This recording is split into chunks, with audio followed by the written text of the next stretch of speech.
Glória, glória, aleluia. Isso, louve a Deus. Glória, glória, aleluia. Glória, glória, aleluia.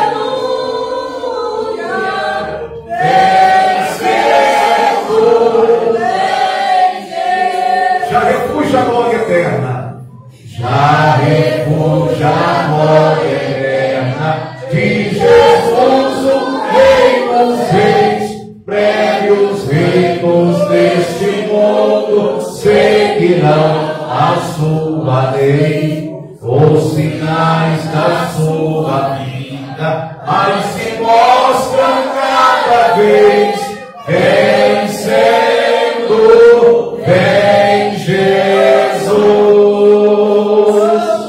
Glória, glória, aleluia. Isso, louve a Deus. Vai no lugar do Espírito Santo. O Espírito Santo está presente nesta noite. Aleluia. Oh, aleluia. E vencendo vem.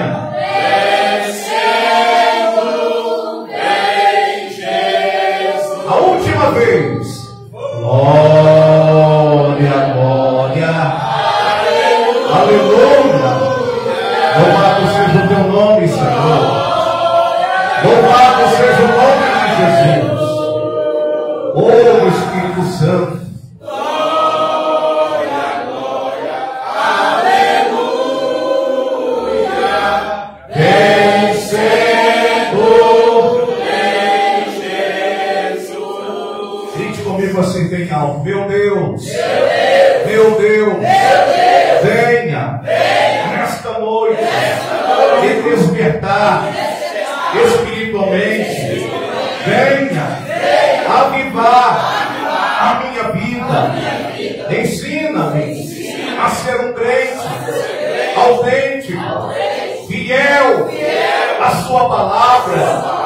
Ensina-me a suportar as adversidades, as provações, as perseguições e as tribulações, sem perder a sua presença. Senhor, Senhor, venha acender a chama do teu Espírito Santo em minha vida, e meu coração esteja ardendo na sua presença. Toda a igreja comece dando glória, glória, glória a Deus. Abra sua boca e comece a clamar ao Senhor. Maravilhoso Deus, eternamente tremendo Pai. Eu quero te agradecer, Senhor, por este momento tão especial. Por esse alto privilégio que temos em participar da Santa Ceia do Senhor, meu Deus.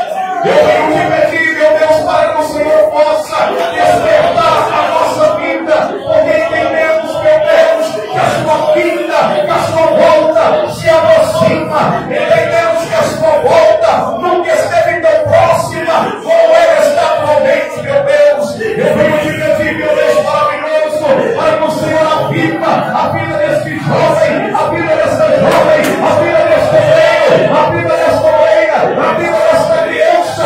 Venha, Senhor, manifestar da sua glória, manifestar do teu Espírito Santo. A sua palavra é bem clara e categórica ao nos dizer que o seu povo é a luz do mundo, que o seu povo é o sal da terra, e meu Deus, e como a luz do mundo, nós temos que ser protagonistas, meu Deus, no sentido de levar a tua palavra, no sentido de pronunciar o teu evangelho. Não deixe, meu Deus, o inferno apagar a luz e tirar da vida desta pessoa, porque nós entendemos que o nosso brilho não é condicionado, meu Deus, por aquilo que sabemos fazer, mas o nosso brilho é condicionado pela presença do Senhor.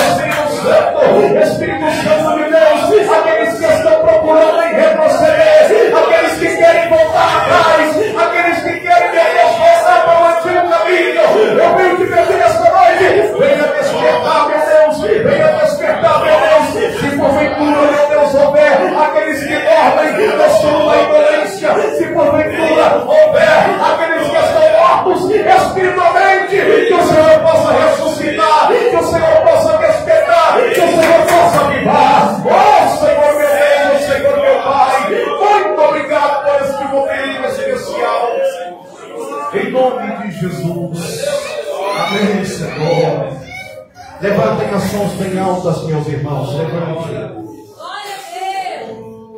O mundo prefere dar glórias a um artista famoso do que a Deus.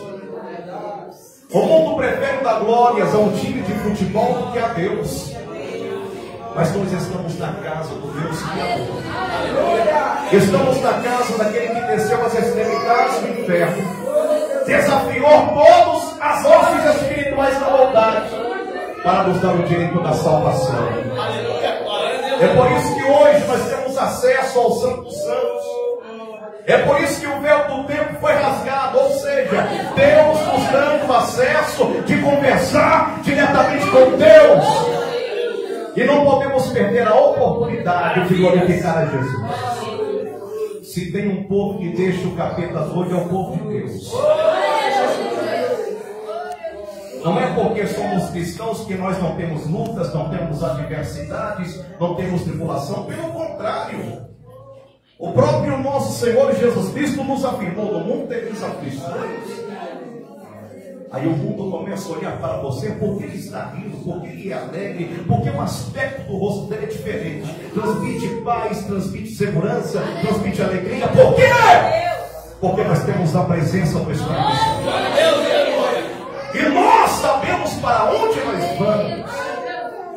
O homem que não sabe para onde ele vai é inseguro.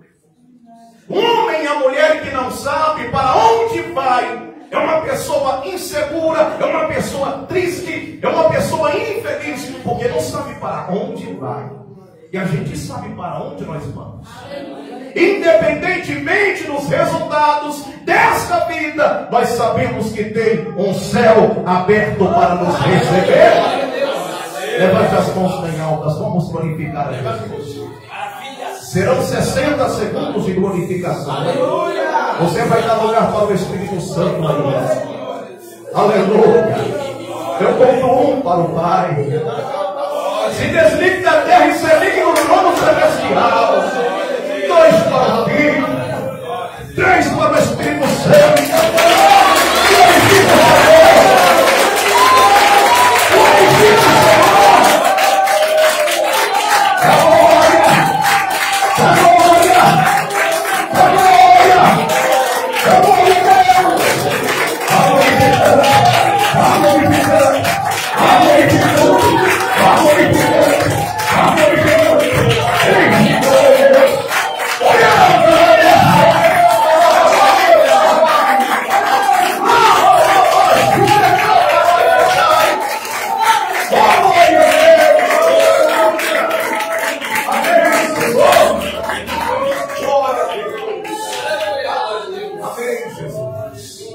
Quem ama a obra de Deus? Quem ama?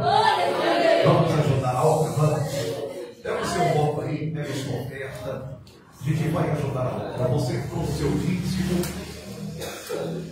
o voto da Santa Ceia, o voto de domingo. Hoje o culto de domingo é da família. É da família. Então o voto da família também. Ô irmão Rodrigo, não tem nada de oferta. Então ofereça sua vida para Deus. A nossa vida é a maior e a melhor oferta que podemos oferecer para Deus. Fecha os teus olhos. Senhor meu Deus, Senhor meu Pai, venha abençoar a vida de todos os ofertantes e não ofertantes da sua casa. Prospere e multiplique sobre a vida de todos, em nome de Jesus. Amém? Que a bênção. Deposite o seu voto na salva, a sua oferta. Que o Senhor possa prosperar e multiplicar na sua vida 1000 vezes mais. Amém? Irmãos, abram a Bíblia de vocês na primeira carta de Pedro. Primeira carta de Pedro, capítulo 5. E versículo 8 para a nossa meditação. Amém? Primeira carta de Pedro, capítulo 5 e versículo 8. Os conjuntos já louvaram, já, pastor Paulo? As irmãs da mocidade. Primeira carta de Pedro, capítulo 5 e versículo 8. Temos visitantes aqui nesta noite? Temos visitantes? Todos os irmãos já são membros, frequentantes. Que bênção, hein? Primeira carta de Pedro, capítulo 5, e versículo 8. Aleluia. Quem pode gritar glória a Deus aí? Quem pode gritar aleluia? Eu confesso aos irmãos que eu estava estudando, já estava na pauta, o estudo da Santa Ceia, falar sobre a Santa Ceia, sobre o sacrifício, mas hoje o Espírito Santo tocou teu coração, você vai trazer 1 Pedro, capítulo 5. Então não posso ignorar a voz do Espírito Santo. Geralmente, hoje eu estou na metade quebrando o protocolo, porque eu gosto de pegar a mensagem da ceia. O Senhor tocou em teu coração para trazermos, e não vai fugir do tema da Santa Ceia também, a primeira carta de Pedro, capítulo 5, e versículo 8, amém? Amém. Vamos meditar no texto sagrado? Vamos? Amém.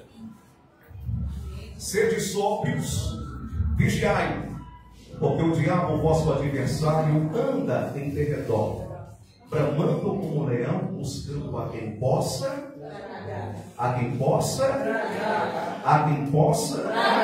tragar. Vou contar de 1 até 3, e vocês vão recitar em voz alta o versículo 8, amém? Vamos lá, 1, 2, 3 e já.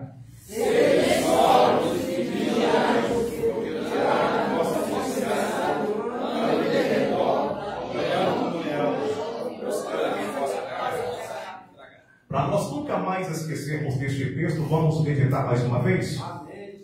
Sede sóbrios, vigiai, porque o diabo, o nosso adversário, anda em derredor, bramando como leão, buscando a quem possa tragar. Diga comigo assim: Senhor meu Deus, use a vida deste humilde mensageiro que venha falar ao nosso coração. Meu Deus e meu Pai, venha abençoar, venha me dar noção, ousadia, entendimento, autoridade para pregar o Evangelho conforme as nossas necessidades. Em nome de Jesus. Aceitai. Peguei as palmas. Mais alegre.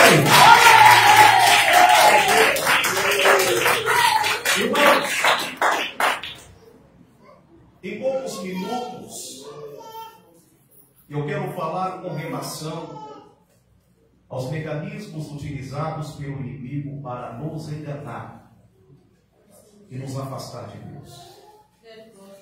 Desde os primórdios tempos, o inimigo tem feito uso de alguns artifícios, na intenção de afastar a atenção das pessoas com relação às coisas celestiais. Ele se vale de métodos, de filosofias, de ideologias, de ideias, para desvirtuar o caminho do homem da presença de Deus. O apóstolo Pedro, por meio deste texto e por meio desta carta, ele vai nos fazer pelo menos 3 recomendações para que possamos obter êxodo na nossa caminhada contra os ataques do inimigo. O inimigo não ataca os crentes fazendo uso apenas da força mortal. Ele vai possuir pelo menos 3 mecanismos para afastar a igreja do caminho de Deus, para afastar a igreja do foco maior, que é o alcance da salvação. Tudo que o inimigo espera do crente é fazer com que os crentes estejam com a sua mente fundamentadas e concentradas e ocupadas simplesmente nas coisas deste mundo, se esquecendo de buscar ao Deus vivo. Pedro então vai nos fazer 3 recomendações, sendo que a terceira é uma orientação que ele nos dá com relação à persistência de Satanás. A primeira orientação que ele passa para a igreja: sede sóbrios. Grite bem alto: eu devo ser sóbrio. Mais alto: eu devo ser sóbrio.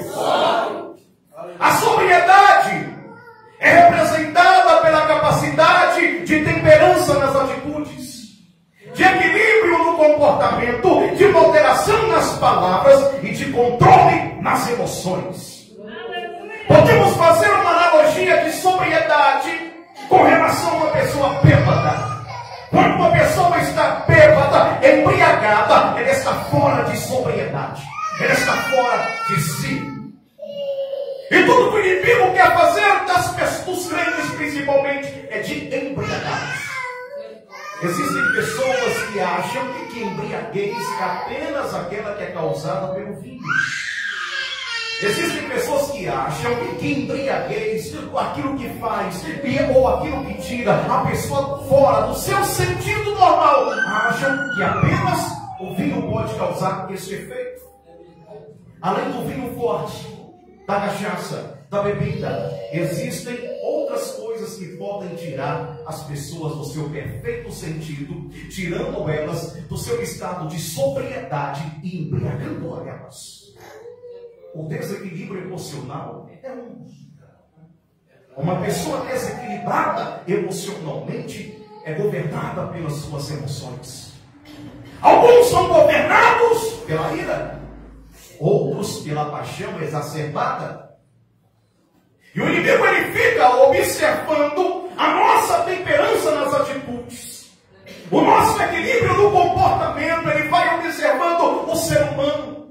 E quando ele percebe que o crente está vulnerável no seu sentimento, ele entra em ação para atacá-lo. Pela falta de temperança nas atitudes, muitos têm perdido a credibilidade. Pela falta de equilíbrio no comportamento, muitos perderam a dignidade e são considerados objetos sociais.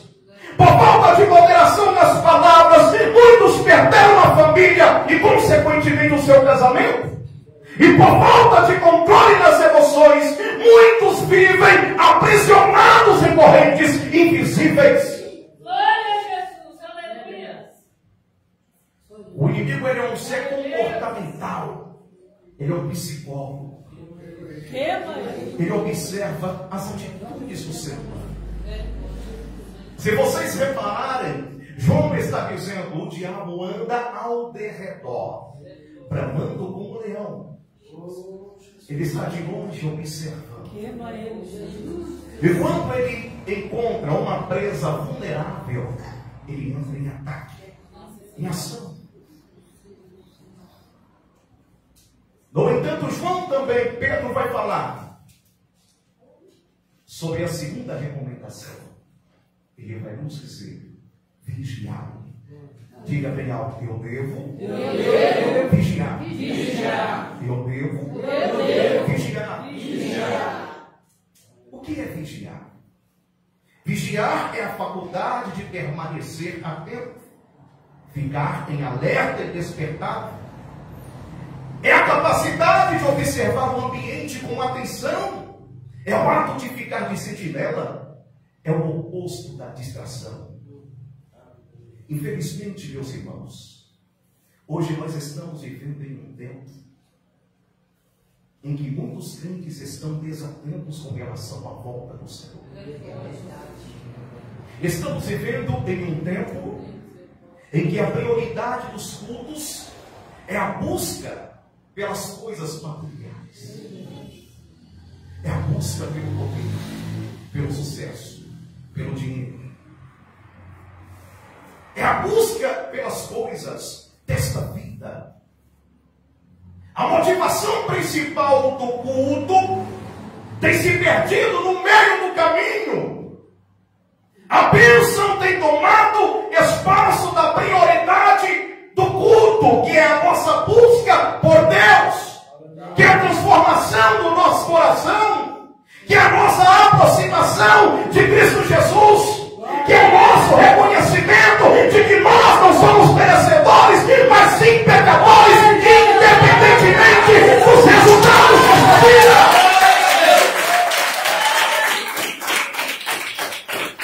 Estamos vivendo em uma geração desatenta. Basta olharmos para os dados estatísticos do Instituto Brasileiro de Geografia e Estatística, IBGE. O número de suicídios entre jovens cada vez mais elevados no nosso país. E a causa do suicídio não é relacionada ao subdesenvolvimento do país, porque os países mais desenvolvidos do mundo têm índices altíssimos de suicídios entre jovens. As crianças estão crescendo cada vez mais desatentas, nervosas. Por causa do quê? A falta de vigilância. O satanismo tem entrado dentro dos lares. O esoterismo tem entrado para dentro dos lares, sem com que as pessoas percebam. E é por isso que nós estamos vivendo esta grande avalanche de tragédias sociais. Porque às vezes o mal está se manifestando como se fosse bem. O mal está fazendo vontade, mas com motivação de prender as almas da pessoa. Mas Deus está falando conosco. Vigiai!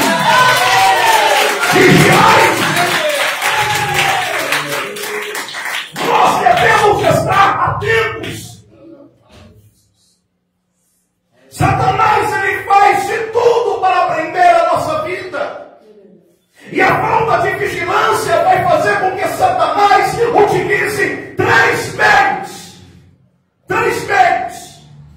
para nos derrotar, para nos tornar vulneráveis a ele.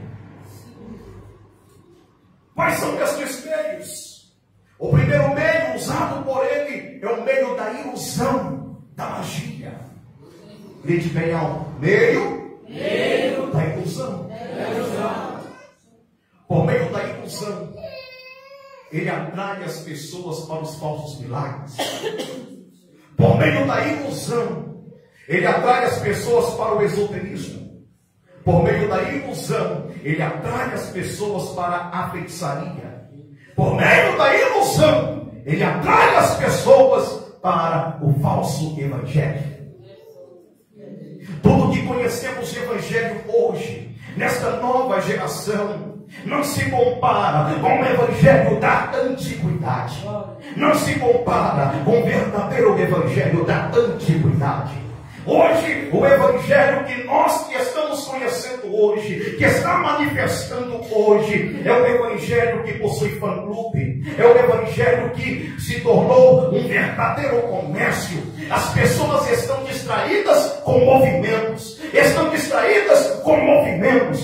vazias de Deus e atraídas por movimentos artificiais, que apenas fazem elas pularem na emoção. Mas o evangelho de Cristo não é o evangelho que nos leva à motivação da emoção. O evangelho dele é aquele que nos leva à transformação.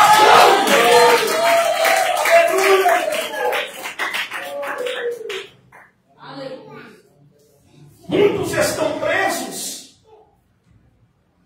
no falso evangelho, e não apenas no falso evangelho, mas presos em religiões esotéricas. Estão distraídos em religiões esotéricas. Por quê?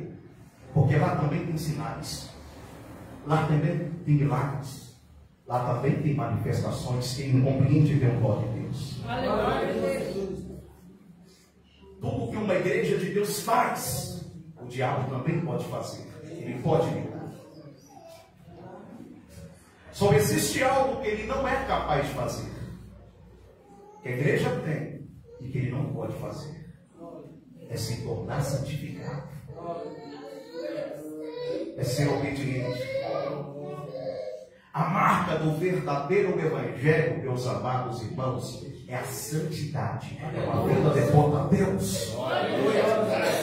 O apóstolo Paulo, na sua segunda carta aos Coríntios, no capítulo 11, no versículo 14 ao 15, ele vai nos dizer o seguinte: e não é maravilha, porque o próprio Satanás se transfigura em anjo de luz, e não é muito, pois que os seus ministros se transfigurem em ministros da justiça. Ele pode copiar o homem, ele pode copiar os ministros de Deus em tudo. Ele só não pode imitar o ministro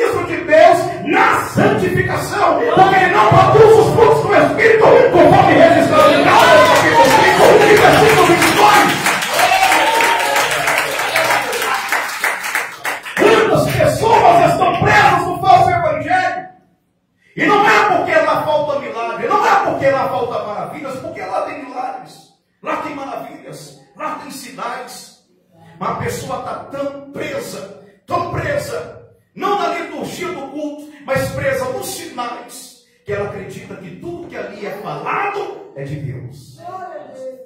É por isso que hoje nós vemos homens corruptos, adúlteros, ocupando os altares. Por quê? As pessoas estão distraídas, estão com a mente alienada, estão em busca de movimentos, e com isso, adúlteros, corruptos, tomam conta tanto do cenário político e quanto também do cenário religioso do país. E as pessoas são utilizadas como massa de manobra. Massa de manobra. Com foco nas coisas desta vida. E o diabo distraindo elas do céu. Tirando o foco delas do reino celestial. Mas além da ilusão, ele usa o segundo meio para nos afastar de Deus. Para nos tirar da presença de Deus. Ele usa o meio da sedução. Grite bem alto, sedução. Sedução. Mais alto, sedução. Sedução. Ele usa o meio da sedução. Ele seduz as pessoas para fazer a vontade da carne. Ele seduz as pessoas prometendo fama, poder e dinheiro.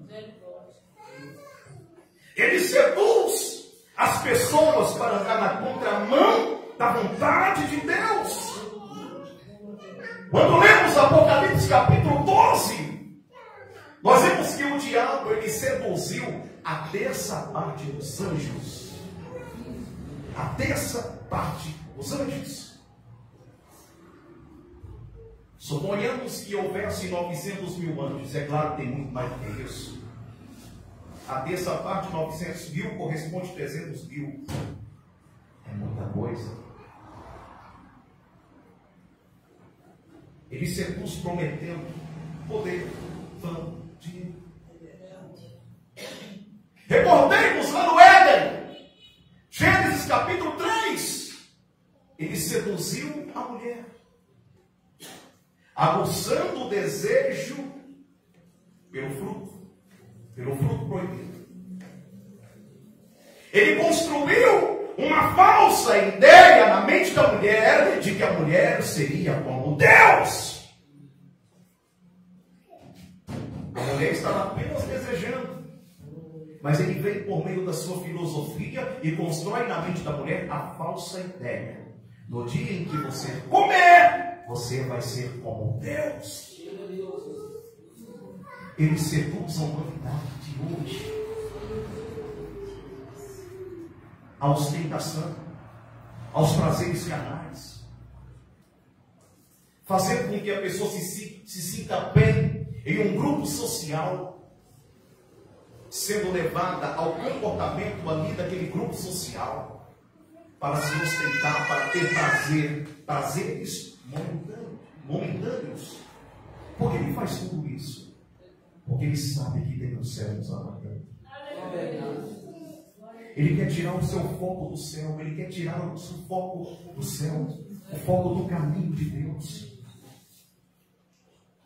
O diabo, ele conhece o céu, meus amados irmãos. Sabe de cada detalhe que existe ali nas moradas celestiais. Ele sabe o que ele perdeu. É por isso que ele oferece fama, poder, dinheiro. Até o nosso Jesus Cristo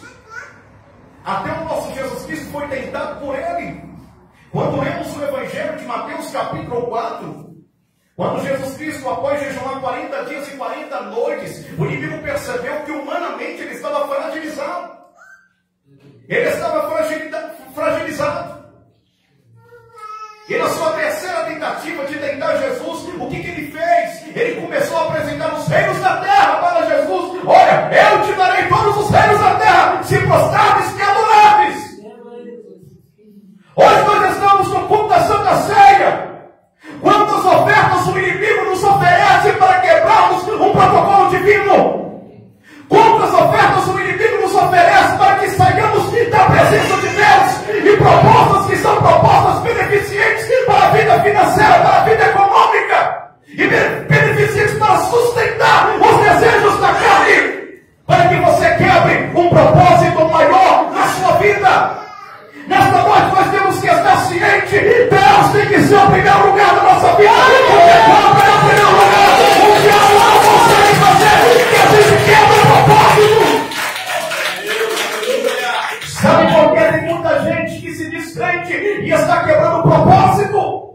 Porque não tem Deus em primeiro lugar. Quando vem a primeira luta, quando vem a primeira dificuldade, quando vem a primeira tentação, o diabo vai usar esta luta, vai usar esta tentação contra você. Você não serve o Deus vivo. Você não busca em Deus vivo, porque você está enfrentando esta luta, porque você está enfrentando essa dificuldade. Não sei se vocês já leram os salmos de Asaf. Certa feita, Asaf, um jovem criado na presença de Deus, ele começa a questionar Deus, dizendo: Deus, por que os ímpios prosperam com facilidade? Deus, por que os ímpios cometem injustiça? E o Senhor continua tolerando os ímpios que praticam injustiça contra o seu povo. E não refuta eles. Até que Deus faz com que Asaf compreende o propósito de Deus. O juízo de Deus não está marcado para agora. O juízo de Deus está marcado para o final. E a gente tem que entrar no santuário de Deus para que possamos compreender a vontade de Deus sobre a nossa vida e não ter nada nessa vida acima da presença de Deus. Ele tem que soberano na nossa vida. O inimigo, ele vai tentar te seduzir para te arrancar da presença de Deus. Ele vai tentar te seduzir no colégio, na faculdade. Ele vai tentar te seduzir no local de trabalho, para que você omita informações ou para que você cometa algo errado, algo que não coaduna com princípios da palavra de Deus. Ele vai tentar te seduzir, tentar colocar medo em você. Olha, se você não fizer isso, você vai perder o emprego. É melhor perder o emprego do que perder a presença de Deus. A presença dele é maior. Aleluia! Glória a Jesus. O inimigo utiliza o terceiro meio. Ele está observando o ser humano, observando o seu comportamento, observando a nossa vida. E ele utiliza o terceiro meio, que é o meio da distração. Distração. Irmãos, nós estamos, perdão por aquilo que eu vou dizer a vocês, nós estamos vivendo a geração mais fraca de todos os tempos. Em uma geração que não questiona mais o mal, que não questiona mais o erro,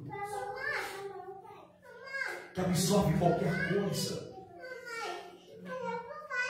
que consome qualquer tipo de informação, coisas que são depraváveis, maldosas, ruins, servem como mecanismo de diversão desta geração alienada, manipulada, não crítica, em uma geração que está estreitamente distraída e não consegue perceber Satanás trabalhando pelas laterais, entrando pelos pequenos orifícios dos lares, na casa.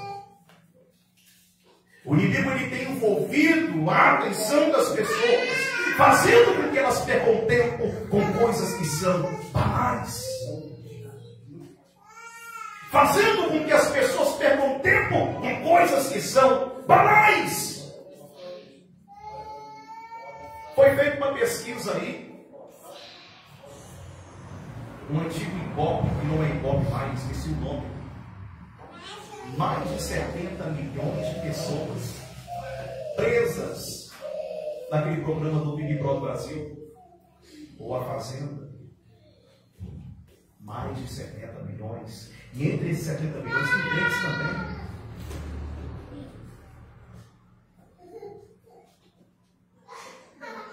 Hoje a população brasileira está em cerca de 203 milhões de brasileiros. E 70 milhões é muita coisa. Consumindo a banalidade da mídia. Perdendo tempo com aquilo que é banal. O nosso tempo significa poder, meus irmãos. O nosso tempo significa dinheiro. Chega no seu local de trabalho atrasado, bate cartão atrasado para você ver. vai descontar. As grandes empresas contabilizam o nosso tempo, porque o nosso tempo é importante. Fazendo com que as pessoas percam tempo com coisas que são banais, fazendo com que elas se esqueçam de Deus, se esqueçam da família, se esqueçam da vida matrimonial e se esqueçam do bem-estar da casa, por causa da falta de tempo. Não adianta a igreja conhecer muito da Bíblia. Não adianta a igreja apenas orar e não vigiar. Não adianta você estar na igreja todos os dias, se você perde tempo, se você perde uma parte do seu tempo com coisas que são banais. O soldado, para vencer a guerra, além dele ter que saber manejar muito bem as suas armas, os seus equipamentos, ele tem que estar atento. Ele não pode estar distraído por momento nenhum. Ele tem que estar atento, com a sua mente ligada. É por isso que hoje nós estamos vendo brigas por coisas que são banais, brigas por causa de futebol, brigas por causa de política, famílias em conflitos por causa de herança, pessoas que estão distraídas por causa de festas, bebidas e orgias e ostentação. E o inimigo tem agido de forma poderosa na vida das pessoas por causa da distração delas. Até mesmo dentro das igrejas, a distração é evidente. Já não é mais comum nos lares evangélicos ter um culto doméstico. Aquele culto que nós levanta de manhã, reúne a família na mesa com o café da manhã e começa a falar de Deus, e depois faz uma pequena oração juntamente com um devocional. Fomos perdendo isso no decorrer do caminho. Infelizmente, meus irmãos, hoje um número, meu colega, um amigo meu da Igreja Batista, ele falou comigo, Rodrigo, meu amigo Daniel. Rodrigo, foi feita uma pesquisa nos Estados Unidos e eu estou muito lisonjeado, muito triste. Falei, mas qual pesquisa foi feita, Daniel? Foi feita uma pesquisa dizendo que a maior parte dos filhos dos pastores, dos evangélicos, não ficam na igreja. Quem está me compreendendo, meu glória a Deus? Será que a gente não está distraído? Será que não estamos distraídos? O mundo investe bilhões e bilhões e bilhões e bilhões e bilhões para prender os nossos filhos na feitiçaria, para prender os nossos filhos na idolatria, de forma velada, de forma que a gente não compreende, de forma que parece boa. Todas as vezes que uma criança fala, o meu herói é o Superman, o meu herói é o Homem-Aranha, o lugar de Deus está sendo tomado no coração dos nossos filhos e a gente não está percebendo, sendo que o verdadeiro herói é Jesus Cristo, Filho de Deus, pela humanidade. Foi ele que deu a vida pela humanidade. Hoje as novelas viraram cultos para as famílias. O inimigo tem feito com que muitas famílias prestem cultos às novelas, que conduzem a sociedade à imoralidade, ao adultério, à violência e ao abale das bases da família. Conforme a sociedade vai absorvendo informações, conteúdos que são imorais, conteúdos que são adúlteros, violentos, promíscuos, essa sociedade vai se tornando o retrato daquilo que ela vê, daquilo que ela absorve. Quanto mais informação ruim uma sociedade absorve, aquilo vai ser o reflexo da vida dela. Vai ser o reflexo da vida dela. E o inimigo tem trabalhado de forma velada, de forma que muitos crentes não percebam o trabalhar dele. E por que não percebe? Porque está distraído. Quando estamos distraídos, nós achamos que tudo é normal.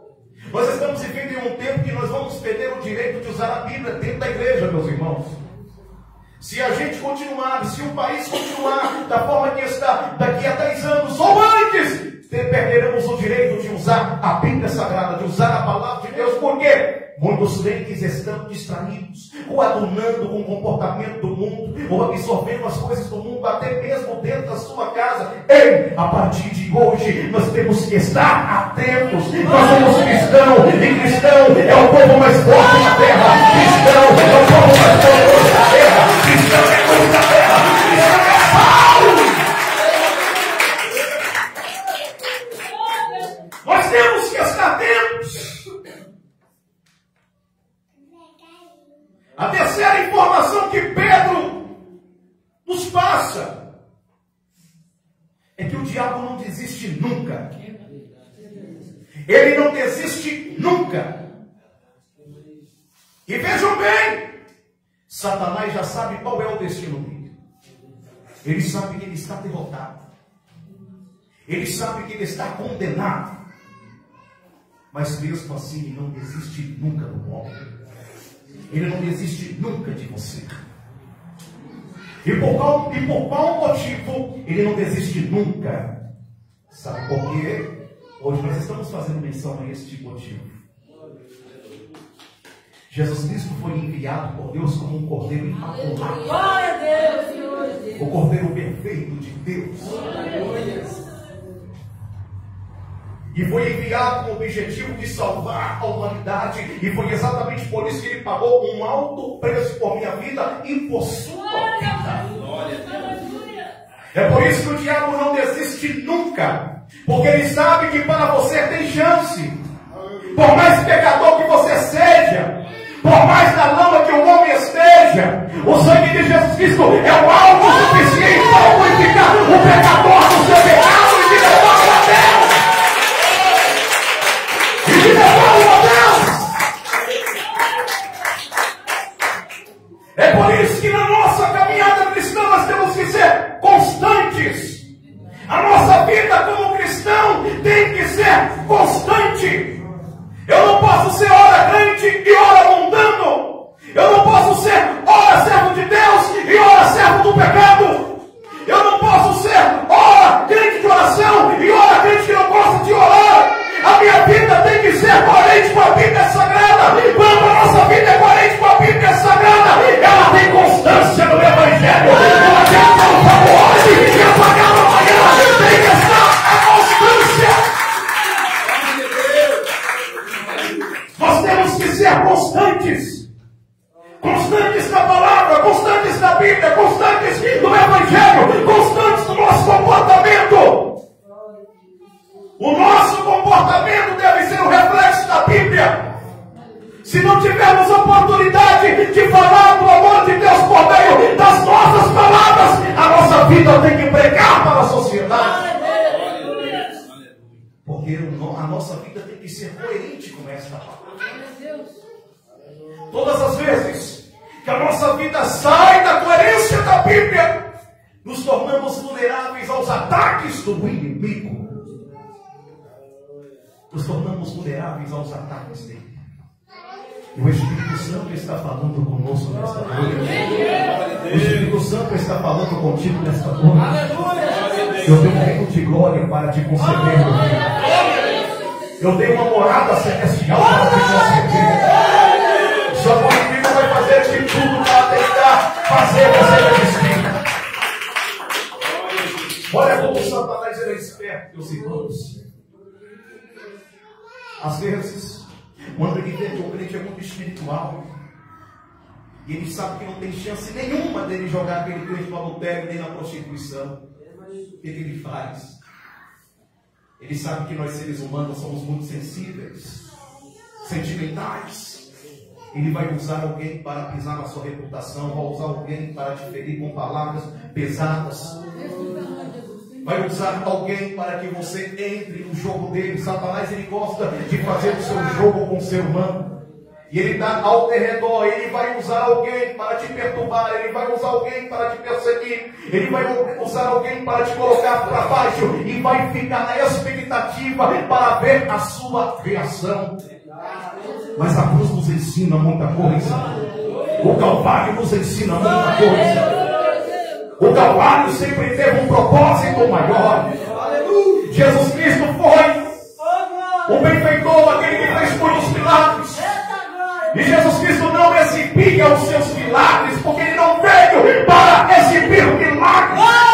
Ele não veio para demonstrar ao pecador: eu sou todo-poderoso. Não! Ele não veio para exibir, porque a exibição é uma jogada do diabo também. O Calvário vai nos ensinar muita coisa. Quando Jesus Cristo estava pendurado lá, Ele usou os soldados romanos, Ele usou os judeus, Ele usou também os fariseus para criticar Jesus. Uai, você não é filho de Deus? Salvou muitos e não pode salvar a ti mesmo. Eles queriam tocar no lado do mestre, mas o propósito era maior. O propósito era maior.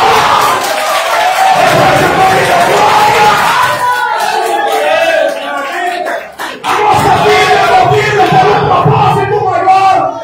As pessoas podem dizer para você um fracasso. Você não vai a lugar algum. O seu propósito é maior, independente da vida. É maior o propósito. No reino de Deus, quem ganha não é o mais forte. No reino de Deus, quem ganha não é o mais poderoso. No reino de Deus, quem ganha não é aquele que gosta de exibir. Quem ganha é aquele que se humilha. Quem ganha é aquele que se compadece. Quem ganha é aquele que tem o seu coração voltado para Deus. Aleluia. Quem recebe esta palavra deu glória. Quem recebe esta palavra deu glória. O Espírito Santo continue falando melhor no teu coração. O Espírito de Deus fale melhor em nossos corações. Levante as mãos. A gente já vai participar da Santa Ceia.